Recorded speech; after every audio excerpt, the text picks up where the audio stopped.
Magandang gabi mga kapuso, ito po ang mga ganap na dapat po natin abangan bukas dito lamang po sa Lilet Matias, Attorney Atlo.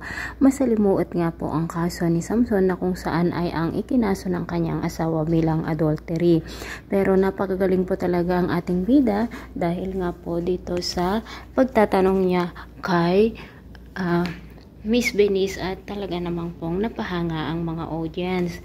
Samantala, takot na takot naman ni Trixie dito sa ginawa ni Ino sa kanya dahil nga po sinira ni Ino ang kanyang cellphone. Tinanong naman ni Lilet kung si Ino nga ang may kagagawa nito at inamin naman ni Ino, ngunit humingi po siya ng tawad. Samantala, dahil nakukonsensya na nga itong si Ayla at dahil sa sinabi ni Samson na hindi niya ito mahal kung kaya't nakapagpasya siyang humingi ng tulong dito kila Ira mga kapuso. At isa nga si Ayla dito sa magiging testigo nila Ira, at dahil nga gusto niya daw makaganti kay Samson kung kaya't sasabihin nga niya na nagmamahalan silang dalawa dito sa korte. Matatalo na nga kaya o makukulong si Samson dahil sa ginawa nitong si Ayla mga kapuso. Samantala, ang kaibigan naman ni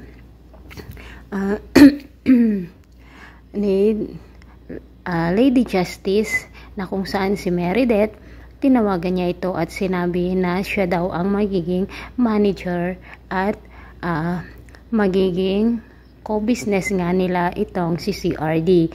At nang malaman nga ni Meredith na si CRD ang kanilang magiging partner business, ay umuo naman ito dahil alam niya na si CRD nga ang may-ari ng DNR law firm na kung saan dito nagtatrabaho si Lilet. So mga kapuso, talagang abangan po natin ang masasalimuot na ganap dito lamang po sa Lilet Matias. Maraming salamat po.